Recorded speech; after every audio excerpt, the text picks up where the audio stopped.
नमस्कार, मेरा नाम अनय सिंह और आज मैं आप सबके बीच हाजिर हूँ रामराज का प्रथम अध्याय का भाग चौथा लेके।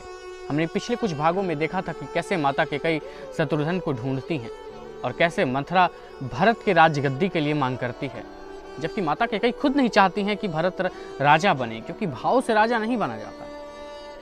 राजा भरत जो थे वो भावुक थे और राजा जो राम थे वो संवेदनशील थे। तो माता कैकेयी खुद चाहती थी कि राजा भरत नहीं, हमारे राम प्रभु बने। आखिर ऐसा क्या हुआ था, हम आइए उस पर चर्चा करते हैं। यह आज का भाग चौथा है और मुझे लगता है कि आज का भाग जो है ये थोड़ा सा लंबा अध्याय जाने वाला है। तो आप जिस भी अवस्था में हैं, आप ध्यान की अवस्था में बैठ जाइए। तो चलते हैं प्रभु श्री राम की इस अगले अध्याय की ओर। आशुतोष राणा कृत रामराज में आपको सुनाने जा रहा हूँ। तो चलिए पढ़ते हैं हम अगले अध्याय भाग चौथा। अपने विचारों में मग्न कैकेयी को अपनी प्रिय दासी दीपशिखा का स्वर सुनाई पड़ा। महारानी, संध्या हो गई है, आज आपने भोजन नहीं किया है। राजकुमार राम आपके दर्शन करना चाहते हैं, वो स्वागत कक्ष में आपके आदेश की प्रतीक्षा कर रहे हैं। कैकेयी बिना कोई उत्तर दिए सीधे अपने स्वागत कक्ष में पहुंची तो देखा राम व्यथित मुद्रा में खड़े हुए प्रतीक्षारत हैं। आते ही कैकेयी ने कहा, पिता की अनुपस्थिति में पुत्रों को माँ के दर्शन के लिए अनुमति की आवश्यकता नहीं होती है। राम, यह कैसा औपचारिकता का निर्वाह करने लगे हो तुम। उन्होंने बहुत ममत्व से राम का हाथ पकड़ा और खींचते हुए अपने अध्ययन कक्ष में ले गए। कैकेयी का अध्ययन कक्ष एक छोटा मोटा ग्रंथालय ही था, जिसमें विभिन्न विषयों से संबंधित बहुत सारे अति महत्वपूर्ण ग्रंथ रखे हुए थे। राम कुछ अनस्क मन से थे और किंतु वो बार बार अपनी माँ कैकेयी की मन को पढ़ लेने की क्षमता से प्रभावित हो चुके थे। राम ने किंचित मुस्कान के साथ कहा, माँ तुम मन पढ़ना जानती हो, तुम्हें कैसे पता चला कि मैं आज तुमसे तुम्हारे अध्ययन कक्ष में बैठकर ही चर्चा करना चाहता हूँ। कैकेयी ने हंसते हुए कहा, मन की ग्रंथियाँ ग्रंथालय में ही सहजता से खुलती हैं पुत्र। तुम्हारे मुख पर व्यथा के भाव तुम्हारे हृदय की कथा कह रहे हैं। जहाँ महाराज दशरथ भी बिना अनुमति के प्रवेश नहीं कर सकते, तुम मुझसे चर्चा करते समय पूर्ण एकांत चाहते थे। कैकेयी देख रही थी कि राम चर्चा आरंभ करने से पहले अपनी माँ से गोपनीयता की शपथ चाहता है। उन्होंने विषय की गंभीरता को समझते हुए राम से पूछा, पुत्र तुम्हें मुझ पर विश्वास क्यों है? क्योंकि तुम विश्वसनीय हो माँ, इसलिए राम तुम पर विश्वास करता है। कैकेयी ने दूसरा प्रश्न किया, जो विश्वसनीय हो उसके विश्वास को पूरा परखना किस श्रेणी में आता है? राम झेपते हुए बोले, मूढ़ता की श्रेणी में, यानी कि मूर्खता की श्रेणी में। कैकेयी ने फिर पूछा, इसे मूढ़ता क्यों कहा जाता है? राम ने हंसते हुए कहा, इसलिए क्योंकि परखने के बाद ही तो विश्वास का जन्म होता है। परखे हुए को पुनः परखना अविश्वास को जन्म देता है। जो व्यक्ति विश्वास को अविश्वास में रूपांतरित कर दे वह मूढ़मती ही माना जाएगा माँ। कैकेयी ने उत्तर से संतुष्ट होते हुए कहा, राम का अर्थ होता है ज्ञान, और जहाँ ज्ञान होता है वहाँ संदेह का कोई स्थान नहीं होता पुत्र। राम बहुत गहरों नेत्रों से अपनी माँ की ओर देखते हुए बोले, माँ राम तुम्हारे ऊपर जीवन में कभी अविश्वास नहीं कर सकता। प्रश्न अविश्वास का नहीं चिंता का है, क्योंकि मैं जो कुछ तुमसे करवाना चाहता हूँ कहकर वह तुम्हारी कीर्ति, तुम्हारे कृतित्व, तुम्हारे ममत्व, तुम्हारी मर्यादा को युगों युगों के लिए कलंकित कर सकता है। आखिर भगवान राम ऐसा क्या कहने जा रहे थे, आइए देखते हैं। इसलिए संकोच आड़े आ रहा है कि राम को अपनी स्वार्थ पूर्ति के लिए अपनी माँ, अपने गुरु के सम्मान को ठेस पहुंचाना चाहिए क्या? क्या मेरा सोचित कर्म तुम्हारे ऊपर लगने वाले कलंक से अधिक कल्याणकारी होगा? कैकेयी का हृदय तीव्रता से धड़कने लगा, किंतु तभी उसके मन में विचार आया कि वे और राम इस समय ग्रंथालय में उपस्थित है। यहाँ सरस्वती का वास है, इसे सरस्वती का मंदिर कहा जाता है, इसलिए इस स्थान पर उद्घाटित होने वाली कोई भी योजना अकल्याणकारी नहीं हो सकती। यहाँ उच्चारित होने वाला प्रत्येक शब्द सरस्वती के मुख से निकला हुआ शब्द होगा। जब सरस्वती स्वयं ही जिह्वा पर बैठी हो तब वो अकल्याण का मार्ग सुझा ही नहीं सकती। वह देख रही थी कि आज राम के विचार मंथरा की भांति मंथर गति से रेंग रहे हैं। उन्हें आश्चर्य हुआ, राम तो त्वरा बुद्धि का उपासक है, उसकी बुद्धि मंथरा का आश्रय कब से लेने लग गई? अपनी दासी मंथरा के स्मृति मात्र से ही कैकेयी को हास्य का उत्पन्न हो गया था। वह हंसते हुए बोले, तुम निश्चिंत से अपनी मन की बात रखो पुत्र, इसका निर्णय मैं करूंगी कि यह राम का स्वार्थ है या परमार्थ है। बच्चे जब माँ की गोद में मलमूत्र का त्याग करते हैं तब वह माँ के लिए कलंक नहीं होता है। बच्चे को स्वच्छ करती हुई माँ स्वयं अस्वच्छ हो जाती है तब वह अपने सौंदर्य की चिंता नहीं करती है। इसलिए अस्वस्थ रहो पुत्र, तुम्हारे कल्याण के लिए यदि कैकेयी को कलंक भी धारण करना पड़ा तो कैकेयी पीछे नहीं हटेगी। कैकेयी के स्वर ने राम में अपार ऊर्जा का संचार कर दिया। एक हल्के से विराम के बाद राम ने पूछा, माँ मुझे ज्ञात हुआ है कि मेरे राज्याभिषेक की तैयारी चल रही है, तो इसमें बुरा क्या है पुत्र? तुम सक्षम हो, उस अवस्था को प्राप्त कर चुके हो। तुम्हें चाहिए कि अब तुम राजकीय दायित्व का निर्वाह करते हुए अपने वर्णाश्रम व व्यवस्था के अनुरूप अपने जीवन को जीने के लिए स्वतंत्र करो। राम ने बहुत शांति से कहा, जो कार्य कुशासन पर बैठकर संपन्न किए जा सकते हैं वो सिंहासन पर बैठकर संपन्न नहीं किए जा सकते माँ। राम के कथन में एक सन्यासी के भाव को अनुभूत करके कैकेयी ने अत्यंत सतर्कता के साथ कहा, कुशासन पर बैठने की आयु में सिंहासन पर बैठना और सिंहासन पर बैठने की आयु में कुशासन पर बैठना दोनों ही कल्याणकारी नहीं होते पुत्र। हमारे जीवन में संतुलन बना रहे इसलिए मनीषियों ने हमें वर्णाश्रम की व्यवस्था के अनुरूप जीवन जीने के मार्ग सुझाए हैं। तुमने अभी गृहस्थ आश्रम में प्रवेश किया है, इसलिए तुम कुशासन नहीं सुखासन पर बैठने के अधिकारी हो। राम ने गंभीरता से कहा, माँ वर्णाश्रम व्यवस्था के अनुरूप जीवन जीना हमारे व्यक्तिगत उत्कर्ष के लिए तो कल्याणकारी होता है, किंतु यह सामाजिक उत्कर्ष का हेतु नहीं बन पाता। आनंद पूर्वक किया गया श्रम ही आश्रम कहलाता है माँ, जिसमें आनंद के लिए नहीं आनंद से किए गए जाने वाले कर्म समाहित होते हैं। इसमें आनंद उपलब्धि नहीं हमारी कर्मा शक्ति का अविभाज्य अंग होता है।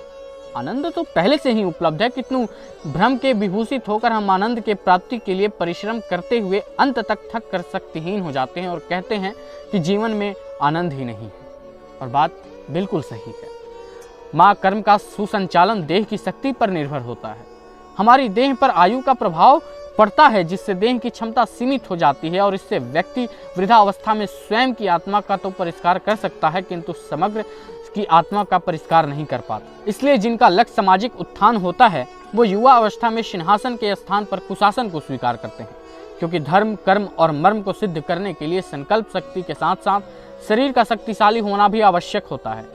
जगत के दैहिक दैविक और भौतिक तापों का नाश शक्ति से ही किया जाता है माँ, किंतु विचित्रता तो देखिए, जब हम शक्ति संपन्न होते हैं त्रितापों के आवेश में विभूषित हो जाते हैं, और जब हम अशक्त हो जाते हैं तब इसके शमन के लिए प्रयास करने लगते हैं, जबकि इन तीनों तापों का शमन तभी किया जा सकता है जब इनका जन्म होता है। सुखासन में बैठकर इन तीनों तापों का नाश नहीं किया जा सकता है माँ, अपितु इसका नाश करने के बाद ही हमें सुखासन उपलब्ध होता है। कैकेयी ने हल्के हास्य में कहा, अभी तुम बालक हो राम, कुशासन बाल्यावस्था और वृद्धावस्था के मनुष्य के कल्याण का हेतु होता है, अब युवावस्था में नहीं। युवावस्था दायित्वों के पलायन करने के लिए नहीं, दायित्वों का पालन करने के लिए होती है। राम बहुत ममत्व से अपनी माँ की ओर देखते हुए बोलते हैं, आपने बिल्कुल ठीक कहा माँ, युवावस्था तो हमारे जीवन के कल से जोड़ने वाली बहुत महत्वपूर्ण कड़ी है। युवावस्था हमारे बीते हुए कल यानी अर्थात हमारे माता पिता और हमारे आने वाले कल यानी हमारी संतानों को जोड़ने वाला आज अर्थात वर्तमान होता है, जिसके ऊपर अतीत को सहेजने और भविष्य को संवारने का दायित्व होता है। इसलिए कहा जाता है कि जिसने अपने आज को संवार लिया उसने अतीत और भविष्य को खुद ब खुद संवार लिया। संन्यास संसार के प्रति पराजय से उत्पन्न नहीं है माँ, अपितु यह उन्हीं व्यक्तियों के हृदय में जन्म लेता है जो संसार को जय करने की प्रेरणा से भरे होते हैं।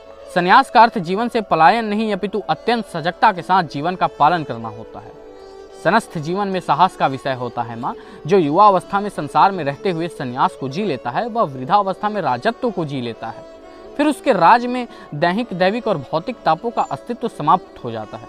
कैकेयी के राम ने नेत्रों से सीधे झांकते हुए कहा, पुत्र, रावण भी अपनी युवा अवस्था में घोर तपस्या करके महादेव शिव को प्रसन्न किया है।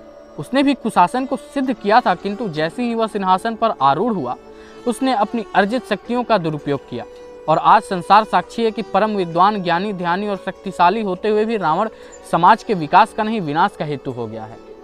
राम ने बहुत धैर्य से अपनी माँ का सचेत करने वाला कथन को सुन रहे थे और हल्के से मुस्कुरा पड़े। कैकेयी ने देखा कि राम की मुस्कान में न तो कैकेयी के लिए उपहास का भाव था और न ही स्वयं की तुलना रावण से किए जाने की बेचैनी, अपितु उसकी मुस्कान में अपनी माँ के विवेकपूर्ण कथन को प्रशंसा थी। राम का यह भाव कैकेयी को बहुत भाता था। इस बच्चे को किसी भी प्रकार की तुलना व्यथित नहीं करती। राम का तुलना में विश्वास ही नहीं, इसलिए तो संसार राम को अतुलनीय मानता है। राम मुग्ध भाव से अपनी माँ को देखते हुए बोले, किसी सन्यासी के चित्त में सिंहासन की आकांक्षा जहाँ अकल्याणकारी होती है, वही किसी राजसी हृदय में सन्यास का भाव अत्यंत कल्याणकारी होता है माँ। रावण की साधना का हेतु त्रिलोक पर शासन करना था, तो राम का लक्ष्य त्रितापों का समन करना है। रावण और तुम्हारे राम में अंतर है माँ। वह कुशासन से सिंहासन की ओर बढ़ना चाहता है, मैं सिंहासन से कुशासन की ओर बढ़ना चाहता हूँ। रावण की साधना का लक्ष्य सत्ता थी, तो राम की साधना का लक्ष्य समाज है। रावण प्राप्ति के भाव से भरा हुआ था और राम परिष्कार की प्रेरणा से प्रेरित है। रावण को अपने ज्ञान, अपनी शक्ति का अहंकार है, तो तुम्हारे राम को अपनी शक्ति, अपने अहंकार का ज्ञान है। रावण अपनी साधना से शक्ति प्राप्त करना चाहता था, तो राम अपनी शक्ति से साधना में लगाना चाहता है। माँ, जब भी कोई साधक सत्ता को लक्ष्य बनाता है तब वह विनाशकारी हो जाता है। वही दूसरी ओर यदि किसी सत्ताधिकारी के हृदय में साधना का भाव उत्पन्न हो तो वह विकास का हेतु होता है। रावण प्राप्ति की प्रेरणा से प्रेरित था और राम त्याग के भाव से भरा हुआ है। रावण राजनीति के माध्यम से धर्म को नियंत्रित करना चाहता था और राम धर्म के दंड से राजनीति को सही दिशा देने के लिए संकल्पबद्ध है। तुम निश्चिंत रहो माँ, हम दोनों के उद्देश्य में बहुत अंतर है, इसलिए हमें मिलने वाले परिणाम भी भिन्न होंगे। कई सोच में पड़ गई। यदि देखा जाए तो राम और रावण दोनों ही एक ही धरातल पर खड़ी दो भिन्न चेतनाएं हैं। दोनों ही महान शक्तिशाली हैं, दोनों ही ज्ञान का पर्याय हैं, दोनों ही शिव के उपासक हैं, दोनों ही आस्था, तप, तपस्या, साधना, शक्ति और संकल्प में हैं। ये दोनों ही जन्मजात नायकत्व के गुणों से भूषित हैं, किंतु इसके बाद भी इन दोनों में कितना भारी अंतर है। जहाँ राम को समाज के वंदन में सुख मिलता है, वहीं रावण को सामाजिक क्रंदन में आनंद आता है।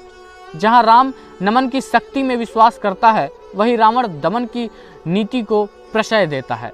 आपने इन्हीं गुणों के कारण आज राम अपने छोटे से संसार में वंदनीय है, तो रावण पूरे संसार में निंदनीय हो गया है। राम के प्रति समाज में सत्कार का भाव है, तो रावण के प्रति संसार में धिक्कार के भावों से भरा हुआ है। कितनी सरलता से राम ने कर्म और उद्देश्य के बीच निहित अंतर को स्पष्ट कर दिया। महानतम कर्म भी अपवित्र उद्देश्यों के साथ संलग्न होने का कारण भी अपकर्म की श्रेणी में आते हैं। पवित्रतम उद्देश्य की पूर्ति के लिए किए गए अन्यथा कर्म भी कालांतर में सत्कर्म की प्रतिष्ठा को प्राप्त होते हैं। तभी अध्ययन कक्ष के द्वार पर एक हल्की सी थाप के कई की विचार श्रृंखला टूटी। उन्होंने गरिमापूर्ण स्वर में पूछा, कौन है द्वार पर?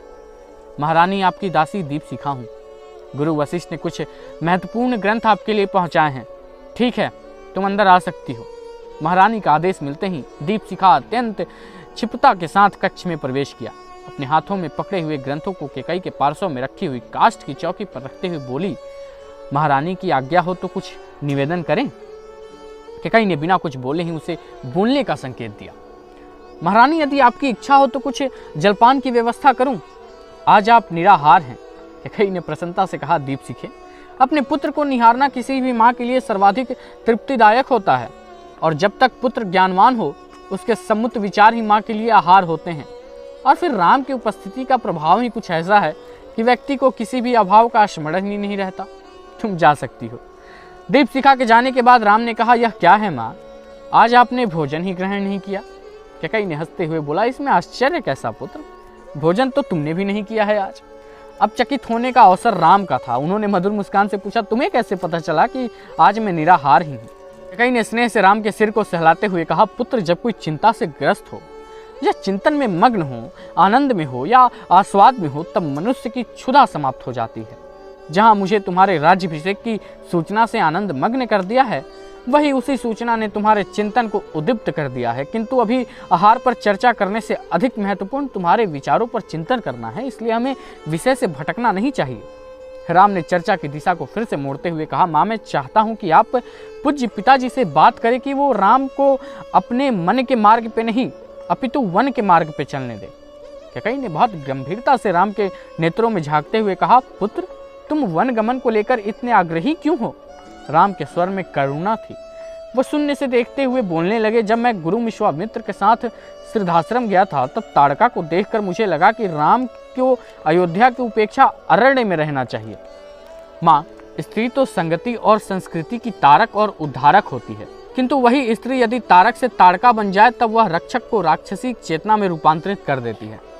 पुरुष का स्खलन किसी साम्राज्य के अस्त होने का कारण हो सकता है, किंतु स्त्री का पतन संस्कृति और संतति को ध्वस्त कर देता है। यह कार्य तो तुम अयोध्या के सिंहासन पर बैठकर कर सकते हो। अपनी शक्ति से साम्राज्य का विस्तार करो और अपनी संपूर्ण प्रजा का परिष्कार करो। यह कहते हुए केकई ने जल से भरा हुआ पात्र राम के सम्मुख कर दिया। उस जलपात को देख राम मुस्कुरा दिए। वो समझ रहे थे कि कहीं उनकी विचारधारा को बदलना चाहती हैं, क्योंकि बचपन में जब भी उन चारों भाइयों में से कोई आवेश में आता, हट पकड़ लेता या किसी की बात कोई सुनने को तैयार नहीं होता, तो सबसे पहले माँ उनको जल पिलाती थी। उनका मानना था कि जल तरल और शीतल होता है, उसे पीते ही व्यक्ति भी सरल और शांत हो जाता है।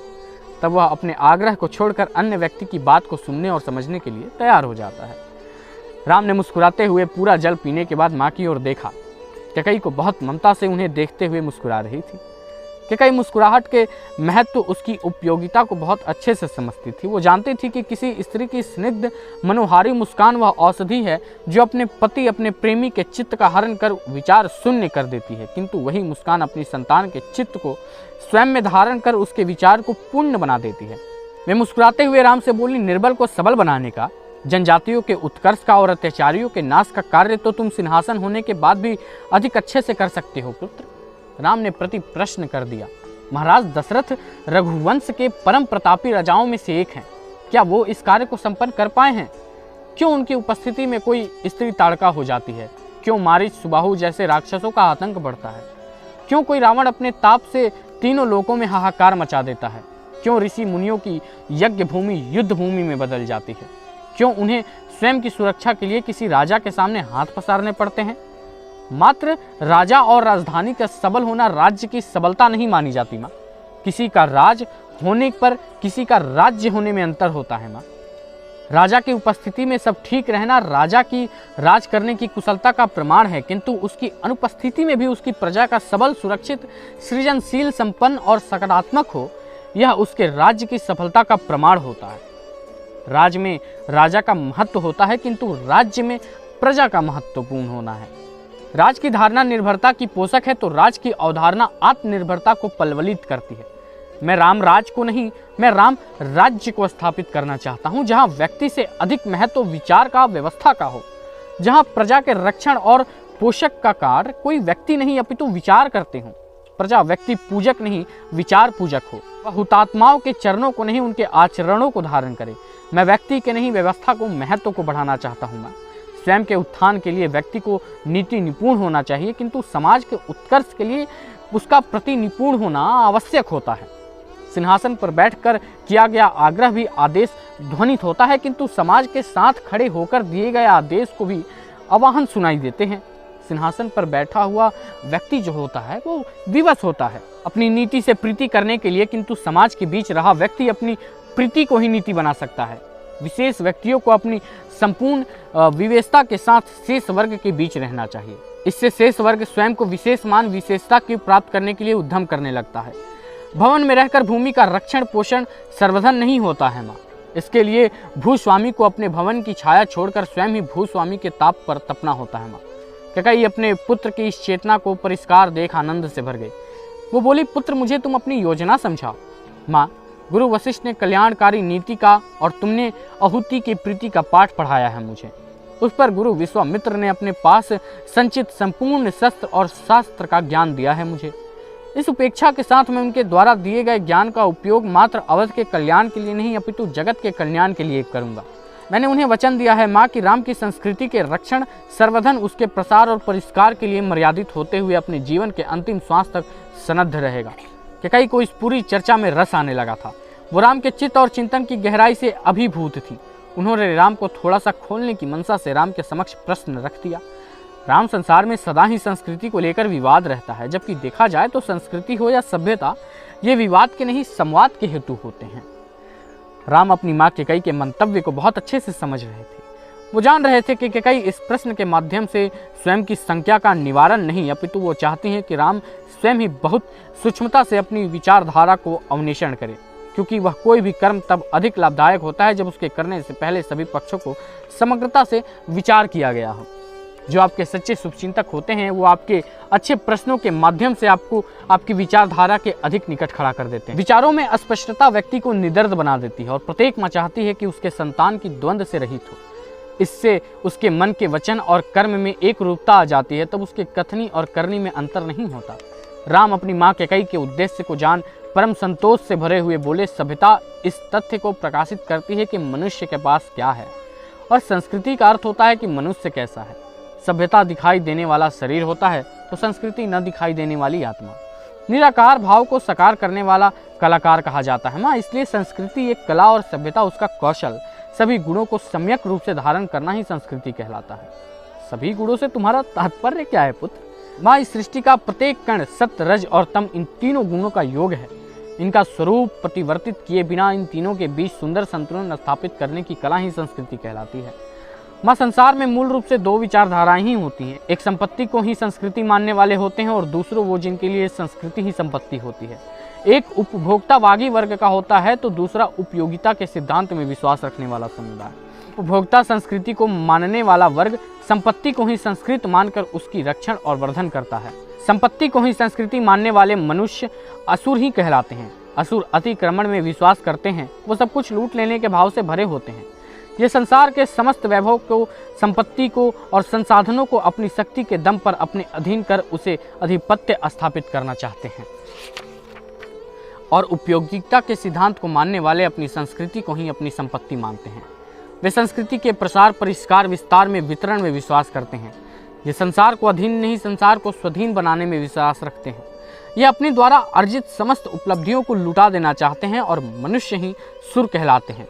सुर और असुर ये मनुष्यों की दो वृत्तियां हैं। एक दान में विश्वास रखते हैं तो दूसरे दमन में। एक मान में विश्वास रखते हैं तो दूसरे मर्दन में। संपत्ति को ही संस्कृति मानने वाले मनुष्य जो आसुरी चेतना को प्रबल होते हैं, पूरे विश्व को व्यापारिक केंद्र मानते हैं। वो संसार को व्यापार की दृष्टि से देखते हैं। वहीं संस्कृति को संपत्ति मानने वाले सुर, नर, मुनि पूरी वसुधा के प्रति एक कुटुंब, एक परिवार की भावना से भरे हुए होते हैं। इसलिए वो दमन में नहीं, मनन और नमन में विश्वास रखते हैं। सुर संस्कृति के प्रसार में विश्वास रखते हैं तो असुर विकृति के प्रचार में लगे रहते हैं। माँ, जोड़ने और तोड़ने, दमन और नमन, संस्कृति और विकृति तथा व्यापार और परिवार के बीच चल रहे इस संघर्ष तुम्हारा राम संस्कृति के पक्ष को दृढ़ बनाना चाहता है।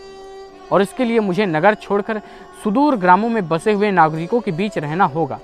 मनुष्यता के कल्याण के लिए संपत्ति के रक्षण से अधिक महत्वपूर्ण संस्कृति का रक्षण होता है। कैकेयी राम को अभिभूत होकर सुन रही थी। उन्होंने राम के उद्देश्य को, व्यापकता को समझते हुए उनसे कहा, पुत्र, नागरिक तो नगरों में भी रहते हैं।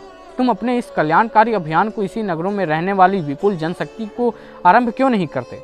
राम किंचित मुस्कान के साथ बोले, माँ, बागवान को यदि किसी वृक्ष को पुष्पित, पल्लवित और स्वादिष्ट फलों से लदा हुआ देखने की इच्छा होती है, तब वह वृक्ष के फलों और पत्तों को तनों पर जल और उर्वरक का सिंचन नहीं करता।